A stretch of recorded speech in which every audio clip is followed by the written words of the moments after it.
अऊज़ु बिल्लाहि मिनश शैतानिर रजीम बिस्मिल्लाहिर रहमानिर रहीम अल्हम्दुलिल्लाहि रब्बिल आलमीन सुम्मा अस्सलातु वस्सलामु अला रसूलिहिल अमीन अम्मा बाद। अच्छा, पिछले हफ्ते हमने महमूज के कवायद जो है ना इस पर फोकस किए थे। और हमने क्या किया था, हमने कुछ एक्सेप्शनल केसेस आप लोगों को बताए थे। यानी पहले हमने महमूज के ताल्लुक से ये सीखा था कि महमूज किसे कहते हैं, और महमूज में ये बात मैंने पिछले वीक भी बताई थी, ये दोबारा मैं कहता हूँ कि महमूज में माजी, मुजारे और अम्र बनाने का तरीका बिल्कुल या तकरीबन वही है जो किसी नॉर्मल फेल को जिस तरह हम बनाते हैं। यानी सुलासी मुजर्रद के बाब में, सुलासी मुजर्रद के बाब में जिसमें बाब नसरा, बाब दरबा, बाब हसिबा, यानी जितने भी अबवाब आते हैं, इसमें आप जिस तरह माजी, मुजारे और अम्र को तैयार करते हैं, उन्हीं तरीकों को इस्तेमाल करके महमूज में भी माजी, मुजारे और अम्र को तैयार किया जाता है। लेकिन कुछ एक्सेप्शंस हैं जिनको आपको मद्देनजर रखना है या जिनका ख्याल आपको रखना है। उनमें मैंने दो जोड़े आपको बताए थे, एक था अकला और एक था अखाजा। अकला और अखाजा में मैंने आपको ये बता दिया था कि अकला अखाजा में माजी, मुजारे के अलावा अम्र का जो सीगा बनता है, अकला में बनना चाहिए था ऊकुल, लेकिन अरब ऊकुल इस्तेमाल नहीं करते, हमेशा कुल इस्तेमाल करते हैं। यानी अकला और अखजा में कभी भी ऊकुल इस्तेमाल नहीं होता, हमेशा कुल इस्तेमाल होता है। और इसी तरह कुल और इसका जो जोड़ा है वो कौन सा है, खुज। तो कभी भी आप खुज और ऊकुल इस्तेमाल नहीं करेंगे, आप हमेशा कुल और खुज का इस्तेमाल हर हर जगह आपको अम्र के सीगे में इसी का करना है। इसके अलावा मैंने दो जोड़े आपको या एक पेयर आपको और बताया था, सआला और अमरा का। सआला मैंने क्लास में कराया था, और सआला में भी माजी, मुजारे बिल्कुल तकरीबन एक ही जैसे बनते हैं, लेकिन माजी यानी सआला में अम्र में इस अल बन रहा था हमारा, जो अम्र का सीगा है पहला, इस अल बन रहा था। लेकिन हमने ये कहा था कि अरब अगर शुरू करते हैं किसी सेंटेंस में, बात अगर शुरू कर रहे हैं, तो वो इस अल से नहीं करते, वो किससे करते हैं, सल से करते हैं। और अगर सेंटेंस के बीच में अगर अम्र देना का यूज करना हो सीगा, तो वो आपको ऑप्शन देते हैं, आप इस अल भी यूज कर सकते हैं, आप सल भी यूज कर सकते हैं। लेकिन ज्यादातर वो इस अल ही यूज करते हैं, जिस तरह मैंने बताया था, वस अल क़रियतिल्लती। यानी बीच में अगर आए तो इस अल भी इस्तेमाल किया जा सकता है, लेकिन अगर सेंटेंस शुरू कर रहे हैं हम बिल्कुल पहले लफ्ज से, तो सल का इस्तेमाल करना है। और इस ठीक इसी के साथ इसका जो जोड़ा है अमारा, ये भी बिल्कुल वैसे ही है। अगर सेंटेंस शुरू कर रहे हैं तो मुर, और अगर बीच में आ रहा है तो इसका जो सीगा बन रहा था वो जिन स्टूडेंट्स ने किया है उन्हें पता होगा कि अम्र का सीगा ना अमरा से, देखें अमरा से क्या बनता है। मैं जल्दी से आपको ये चीज बताता हूँ क्योंकि ये अहम है। ठीक है, मैं दिखा देता हूँ। अमरा लफ्ज है, अमरा है ना, जो रूट लेटर है अमरा, और ये बाब नसरा से आता है। तो ये इसका मुजारे क्या बनता है, या मुरु, ऐसे ही है ना। तो जब हम इसका अम्र बनाएंगे, यफ उलू से या मुरु, इसका मुजारे, इसका अम्र बनाएंगे तो हम क्या करेंगे सबसे पहले, ये इलामत हमारा, मुजारे खत्म करेंगे। हाँ, अलामत मुजारे, यानी ये इस या को हटा देंगे। Very good. और आखिरी हरकत को साकिन करेंगे। आखिरी हर्फ को साकिन कर देंगे। अब ये जो सिचुएशन बन गई, यानी दो काम हमने यहाँ पे किया, अलामत मुजारे को हटा दिया, या को हटा दिया, और रा को जज्म कर दिया। अब ये हमसे पढ़ा नहीं जा रहा है, करेक्ट, हमसे पढ़ा नहीं जा रहा है, क्योंकि हम साकिन से कैसे पढ़ेंगे। तो हम कायदा क्या कहता है कि आपको एक और हमजा लाना होगा, जिसको हम हमजातुल वसल कहते हैं। ये इसको हमजा ही आप इस तरह पकड़ लें, और इस हमजा के साथ लगा दें जो पहले से मौजूद है। ठीक है। और फिर क्या होना चाहिए, क्योंकि अब ये इस हमजा पर हरकत कौन सी आएगी वो डिसाइड करेगा थर्ड वाला लेटर, करेक्ट, थर्ड वाला लेटर डिसाइड करेगा। तो चूंकि इस पर पेश है, जी। इस वजह से हम इस पर क्या लगाएंगे, पेश लगाएंगे। पेश। पेश लगाएंगे। तो ये अब ये सूरत बन गई। अब चूंकि दो हमजा इकट्ठा हो गए, इकट्ठा होने की सूरत में क्या हो गए? अब दो हमजा जब इकट्ठा हो, पहला मुतहर्रिक और दूसरा साकिन, पहला वाला हरकत वाला पेश और दूसरा वाला साकिन, तो दूसरे वाले को क्या करते हैं हम? पहले वाले हरकत के मुवाफिक जो हरफ इल्लत बन रही है उसमें चेंज कर देते हैं, यानी वाव में चेंज कर देंगे इसको। ऐसा ही है ना? ये पहली बार मैं नहीं बता रहा हूँ, ठीक है, ये मैंने कई बार बताया है। यानी दो हमजा इकट्ठा हो जाएं जिसमें पहला हरकत वाला हो और दूसरा साकिन वाला हो, तो दूसरा वाला क्या बन जाता है? पहले वाले हरकत, पहले वाले हमजा के ऊपर जो हरकत है उससे मैचिंग जो हरफ इल्लत है उसमें कन्वर्ट हो जाएगा। चूंकि यहाँ पर पेश है इस वजह से वाव में कन्वर्ट हो जाएगा। अगर ये कसरा होता तो ये या में कन्वर्ट हो जाता। अगर इस पर जबर होता तो ये अलिफ में कन्वर्ट हो जाता। ठीक है ना? जी। ये मैंने बताया है कई बार, इंशाल्लाह आप लोगों को याद होगा। ठीक है, लेकिन अभी मैं आपको ये बता रहा हूं कि ये भी एक सूरत है अम्र को लिखने की। अमरा से अम्र की दो सूरतें हैं। एक है मुर, जो मैंने आपको बताया कि अरब अगर शुरू करना हो तो मुर का इस्तेमाल करते हैं, और अगर सेंटेंस के बीच में इस्तेमाल करना हो तो ये उमुर भी इस्तेमाल किया जा सकता है। ठीक है, बात आ रही है समझ में? ये मैंने उन स्टूडेंट्स को भी जी सर। बताया जिन्होंने मुझे होमवर्क करके भेजा था। मैंने उनको ये बात बताई थी, लेकिन मैंने इसलिए दोबारा से इसको यहाँ पर बताया है ताकि क्लियर हो। लेकिन मुझे एक बात और आपको बतानी है जो कि अहम है। अगर यहाँ तक क्लियर है सबके लिए, कुछ न्यू स्टूडेंट्स भी हैं, तो आप जस्ट फॉलो करने की कोशिश करें। अगर कुछ समझ में ना आए तो आप बेशक पूछें, ठीक है, हिचकिचाए नहीं किसी बात के लिए भी। तो इसकी जो शक्ल बन रही है वो उमर की बन रही है, ऐसे ही है ना? अच्छा, अगर इस पे कोई सवाल नहीं है तो फिर मुझे बताइए, फिर मैं एक अहम बात बताने लगा हूं जो मैंने ग्रुप में भी डाला है।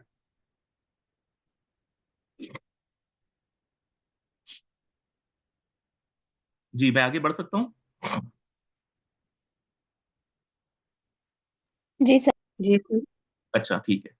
अच्छा, अब एक बात आपको गौर करनी है कि हमने क्या कहा कि अमरा अगर सेंटेंस के बीच में आए, है ना, सेंटेंस के बीच में आए तो हम उम्र इस्तेमाल करेंगे, ऐसे ही बोला ना मैंने।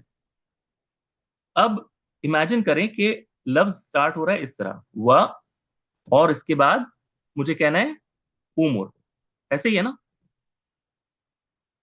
उम्र यानी हुक्म दो, उमर यानी हुक्म दो। अमरा उसने हुक्म दिया, या अमरू वो हुक्म देता है, और उमर यानी हुक्म करो या हुक्म दो, ऐसे ही है ना? माना तो ये होगा ना अम्र का। आप सारे अग्री करते हैं ना? जी सर। हाँ। तो जब मैं कहता हूं व उमर, तो क्या मतलब होगा? और हुक्म दो, यही माना होगा ना। व मतलब और उमर यानी हुक्म करो या हुक्म दो। ठीक है। अच्छा, आपको ये बात जहन में होगी कि जब हम इसको मिलाकर पढ़ते हैं तो हम इसको किस तरह पढ़ेंगे। याद रहे कि इसमें जो पहला हमजा है ना, ये कौन सा हमजा है? हमजतुल वसल है। वसली। वसल है, ऐसे हमजातुल ही है वसल। ना? हाँ। अब आप अगर इसको हमजतुल वसल आ, समझें तो फिर ये किस तरह पढ़ा जाएगा? व मुर। याद रहे, एक और बात मैं बता दूं कि ये अब सुकून है। ये जब हमने तैयार किया है तो ये उमर है ना, ये सुकून है। तो आपको इसको पढ़ना कैसे है फिर? ये लफ्ज सुकून है, यानी मैं सिर्फ डाल दे रहा हूं आपके अंडरस्टैंडिंग के लिए, लेकिन मैं डालता नहीं हूं सुकून। लेकिन आप इसको इस तरह इमेजिन करें। आप इसको क्या पढ़ेंगे? ये पढ़ने वाव पढ़ने में नहीं आएगा, व मुर होगा। यानी आप कह रही हैं कि हमजतुल वसल पढ़ने में तो नहीं आएगा ना, आप कह रही हैं। जी। तो ये क्या पढ़ेंगे? वाओ मोर। हमजतुल ये वसल सिर्फ का हमजा कायदा, पढ़ेंगे, झटका देंगे ना। एक मिनट, हाँ। हमजतुल वसल का कायदा क्या है? सारी क्लास को सवाल है ये, हमजतुल वसल का कायदा क्या है?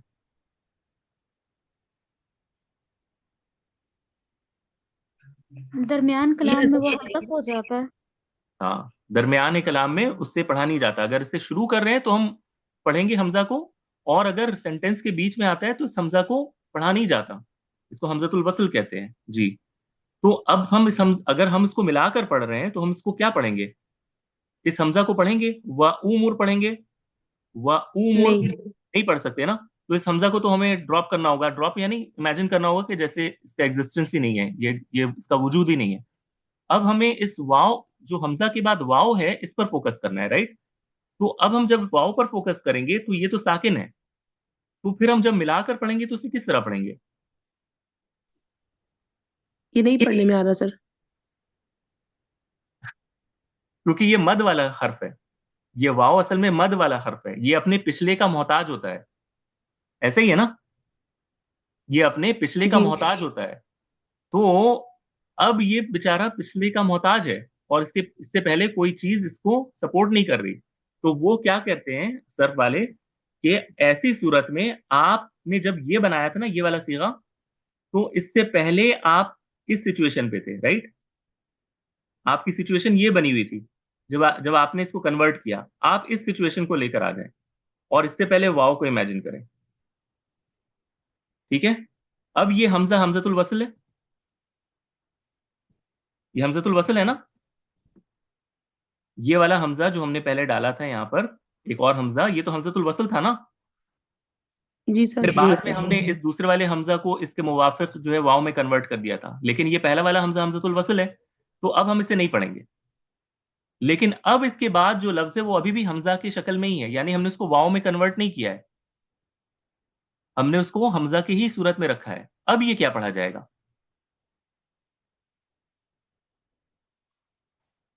अब ये क्या पढ़ेंगे इसको? अभी लड़के के साथ पढ़ेंगे मुर। व अमुर। जी, व अमुर। हाँ, व अमुर। इसी वजह से लिखने में फिर वो इस हमजा को भी ड्रॉप कर देते हैं। ठीक है?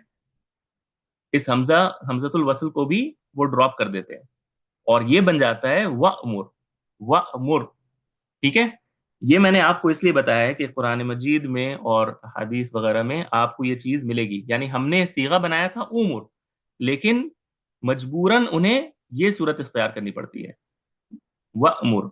इसी वजह से आप देखिए, मैंने कुछ आयतें डाली हैं सूरतुल आराफ की और सूरत आहा की। इसमें आप देखें, आऊज़ु बिल्लाहि मिनश शैतानिर रजीम। एक मिनट। इसमें आप सूरत डालें, ये देखें, खुज़िल अफ़्व, खुज़िल अफ़्व वअमुर बिल उर्फ। खुज़ तो हम जानते हैं कि खुज़ हमेशा खुज़ ही आता है। खुज़िल अफ़्व वअमुर बिल उर्फ। ठीक है? वअमुर, यहां पर लफ्ज है असल उमुर, लेकिन हम इसे वअमुर पढ़ते हैं। वअमुर, ये बात याद रखने की है आपके लिए। ठीक है? यानी इस लफ्ज का असल है उमुर, लेकिन इसको लिखने में वअमुर लिखा जाता है, वाव के साथ मिलाकर वअमुर लिखा जाता है, और इसका माना है और हुक्म दो, और हुक्म दो। ठीक है? ठीक है? बात आ रही ना समझ में? वअमुर ये लफ्ज बनेगा, जी वअमुर।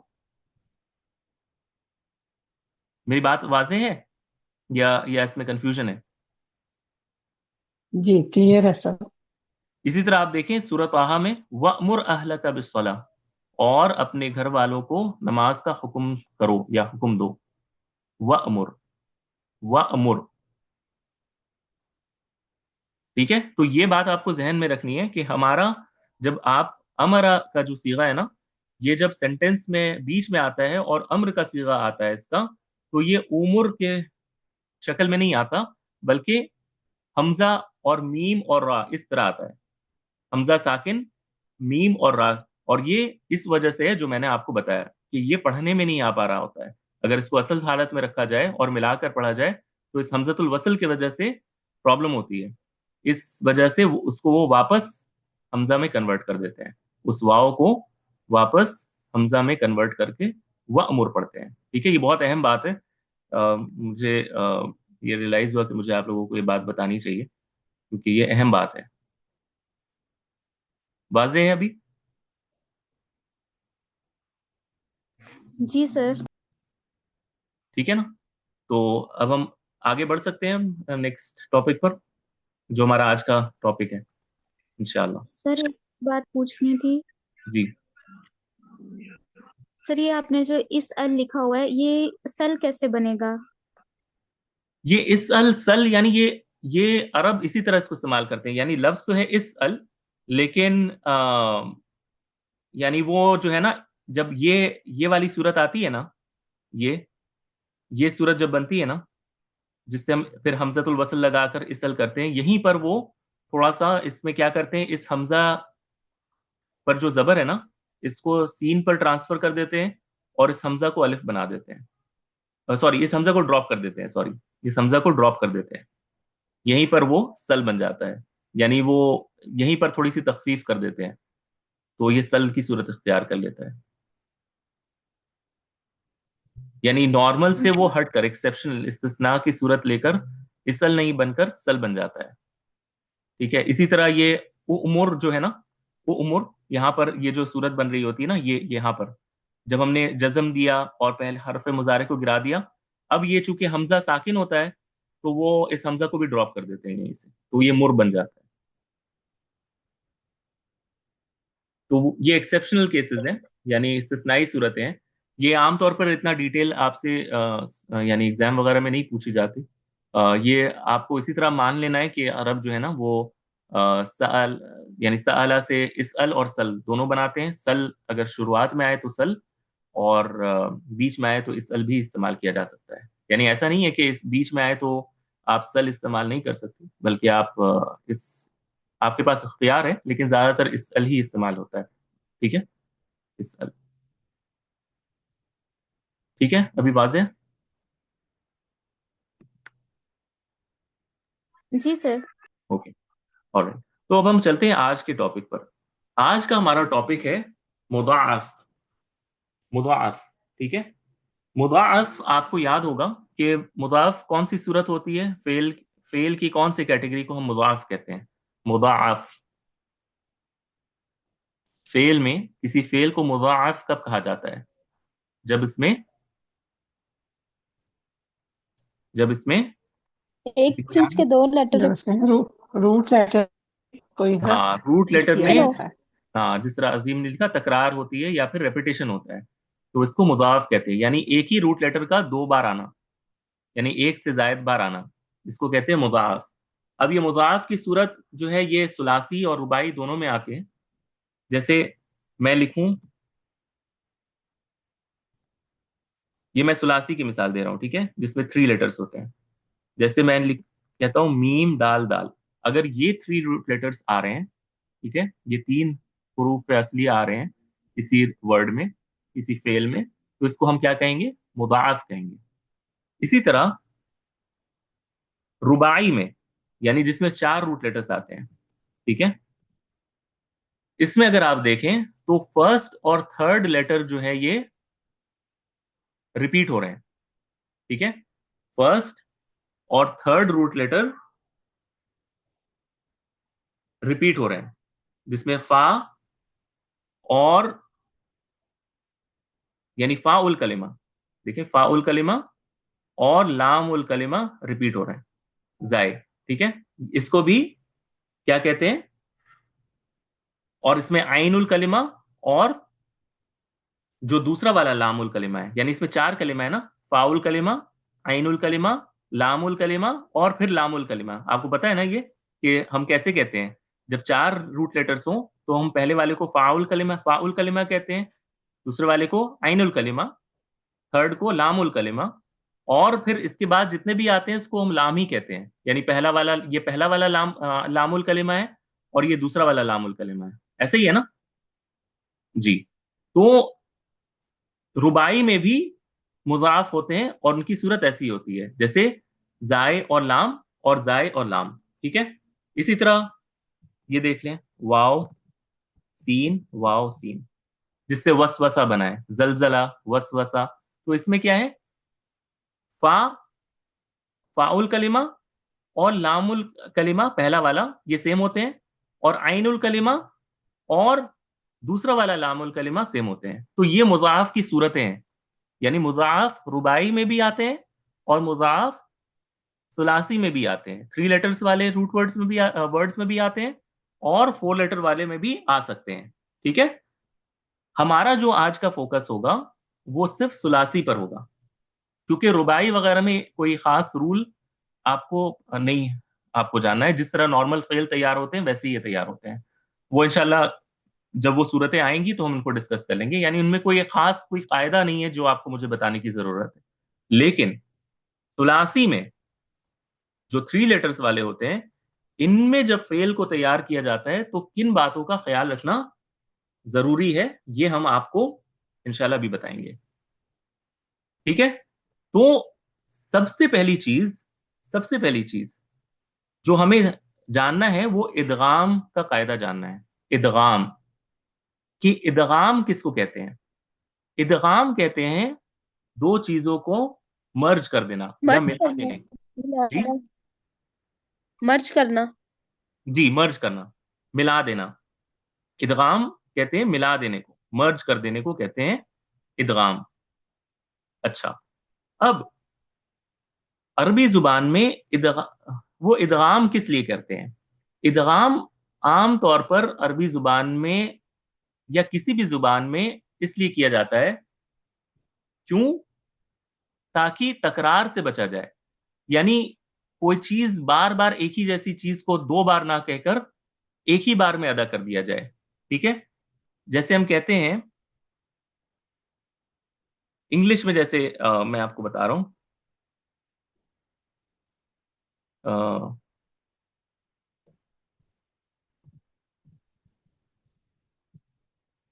ये एक लफ्ज है मिसस्पेल्ट। ठीक है, मिसस्पेल्ट यानी इसका माना होता है कि किसी चीज को गलत तौर पर स्पेल कर देना, इसकी उसका स्पेलिंग जो है वो गलत कर देना। अब इसमें आप देखेंगे जो 2 S हैं, अगर इसको हम डिवाइड करके पढ़ें तो ये है मिस स्पेल्ट। ठीक है, मिस स्पेल्ट। लेकिन इसमें जब इसको पढ़ा जाता है तो ये मिस स्पेल्ट एक साथ पढ़ा जाता है, यानी मिस स्पेल्ट नहीं कहते, हम मिस स्पेल्ट कहते हैं, एक ही एस को अदा करते हैं। तो ये मैं आपको क्यों बता रहा हूं कि हर जुबान में ये चीजें होती हैं।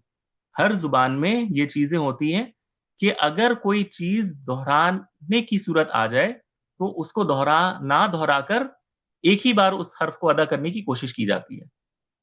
और ये क्यों होता है, और ये यानी ये कब किया जाता है?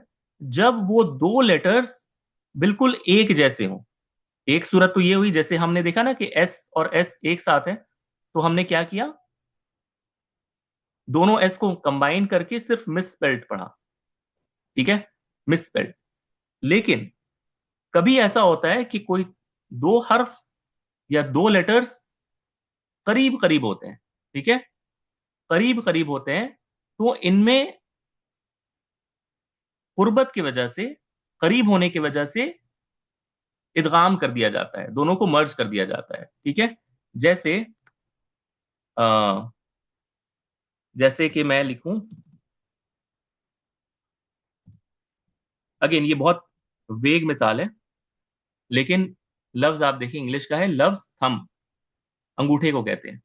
ठीक है, अब इसमें एम की आवाज और बी की आवाज बहुत करीब है। ठीक है, तो प्रोनाउंस करने में वो क्या करते हैं, एम की आवाज को बाकी रखते हैं, बी की आवाज को हजफ कर देते हैं। यानी कि गोया कि सिर्फ एम ही मौजूद है। हम इसे कहते हैं थम। हम बी की आवाज नहीं निकालते, थंब नहीं कहते बल्कि थम कहते हैं। ठीक है, तो हर जुबान में ये चीजें मौजूद हैं। और हमने क्यों किया? क्योंकि एम और बी की आवाज तकरीबन एक जगह से निकल रही है। ठीक है, तो हम इसे थम पढ़ते हैं, थंब नहीं कहते। यानी एम और बी दोनों की आवाजें नहीं निकालते, सिर्फ थम कहते हैं। इसी तरह अरबी जुबान में भी अगर 2 लेटर करीब करीब हो और इनमें तकरार हो रहा हो, यानी बार बार एक ही जैसी आवाज करीब करीब निकल रही हो, तो वो कोशिश करते हैं कि दोनों को मर्ज कर दें। अब इसकी 2 सूरत है। मिसाल के तौर पर हम वापस अरबी में जाते हैं। मिसाल के तौर पर अगर म द द, मान लें ये सूरत है। ठीक है, अब आप मुझे बताएं कि यहां पर क्या हो रहा है। म द द, अब ये जो आप कह रहे हैं ना, द द द द, म द द, म द द, तो अरब इसे पसंद नहीं करते, यानी इसको मर्ज तकरार से करेंगे वो भागते हैं। जी। जी, तो इस पर शब्द दे देंगे मर्ज करने के लिए। नहीं अभी हम करेंगे क्या, वो हम आएंगे इंशाल्लाह। लेकिन पहले आप प्रॉब्लम स्टेटमेंट समझें कि प्रॉब्लम कहाँ है। अरब को प्रॉब्लम इस बात से कि 2 हरकत एक ही जैसी मौजूद है, करीब करीब। ठीक है, और दोनों से एक ही जैसी आवाजें निकल रही है, ददा ददा, है ना, म ददा। तो वो इसे यानी पसंद नहीं करते, और फिर जिस तरह आपने कहा वो क्या करते हैं, एक ही आवाज वो निकालते हैं इस तरह, मद्दा। जी सर। वो मद्दा। मददा ना कहकर क्या कहते हैं, मद्दा, मद्दा। क्लियर? अच्छा, अभी ये कायदा भी हम नहीं पढ़ रहे, अभी हम सिर्फ आपको बता रहे हैं कि वो करते क्या है। इसी तरह,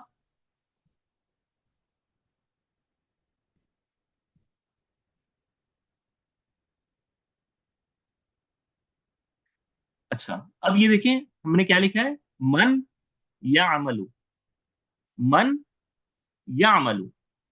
अब ये मन या अमलू जो है, इसमें एक सूरत पैदा हो रही है, नून की आवाज और या की आवाज। ठीक है, नून की आवाज और या की आवाज, ये पढ़ने में क्या हो रहा है, मन या अमलू। तो इसमें वो क्या करते हैं, मई या अमलू पढ़ते हैं इसको, यानी वो ऐसे इमेजिन करते हैं इसको जैसे कि ये नून या की सूरत में लिखा हुआ है, मई या अमलू, यानी मई या अमलू पढ़ते हैं, मई या अमलू। वो क्या करते हैं, नून और या की आवाज को तकरीबन मर्ज कर देते हैं। ठीक है, तो मन और या, मन या, इसको मिलाकर मई या अमलू पढ़ते हैं। तो ये इदगाम की एक सूरत है जो कुरान में और अरबी जुबान में इस्तेमाल होता है।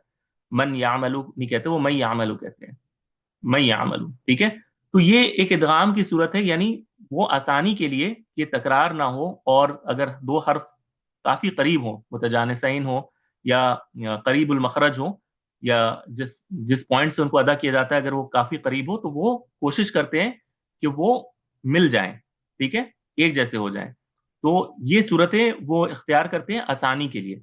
ठीक है, हर जुबान में ये चीजें मौजूद है, इसी तरह अरबी जुबान में भी ये चीज मौजूद है। तो ये आपको पहले समझना है।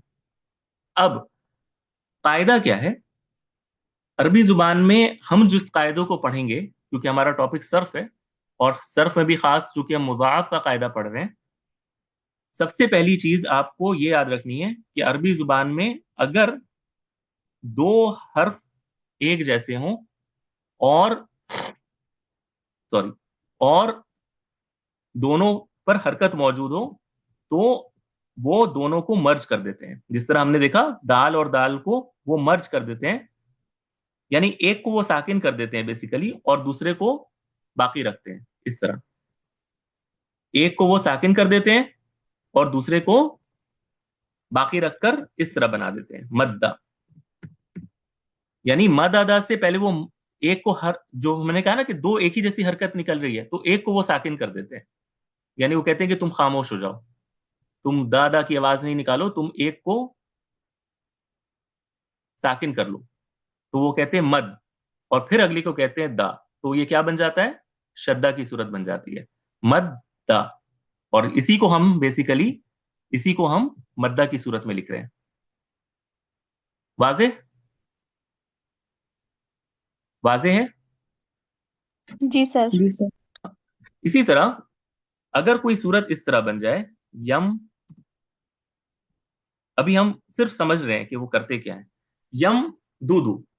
ठीक है, यम दूदू, यम दूदू।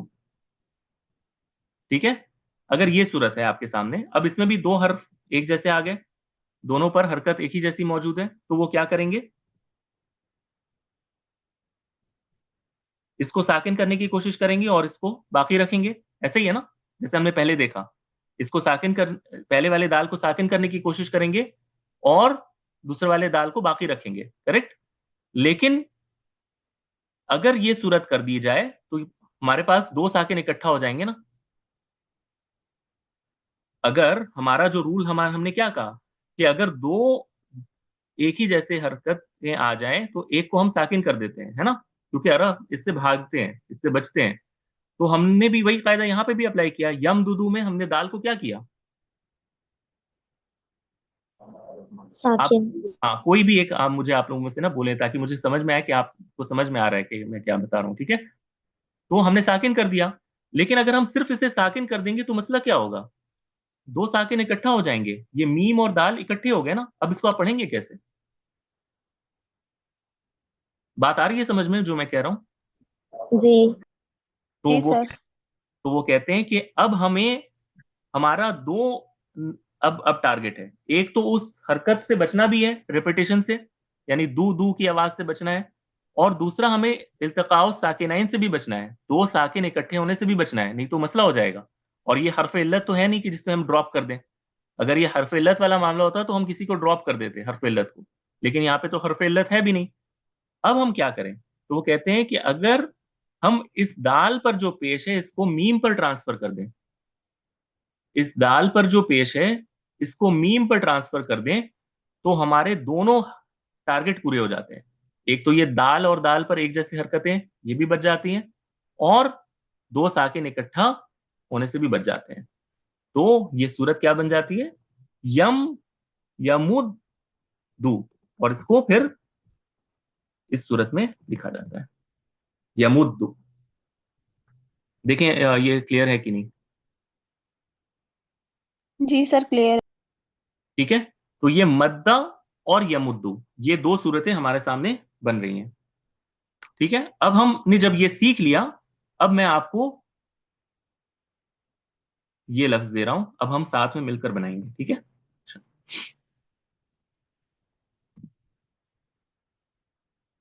लफ्ज रूट लेटर क्या है? मीम, रा और रा। ठीक है ना? अच्छा, जस्ट एक मिनट मुझे दे। हम्म,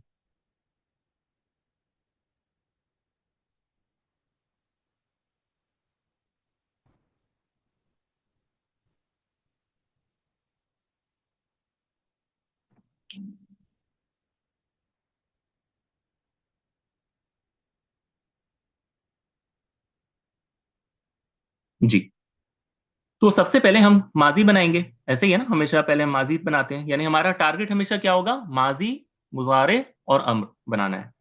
अच्छा, तो बाब नसरा से मीम रा और रा को हमें लेकर पहला माजी का सीगा बनाना है, तो वो क्या बनेगा बाब नसरा से?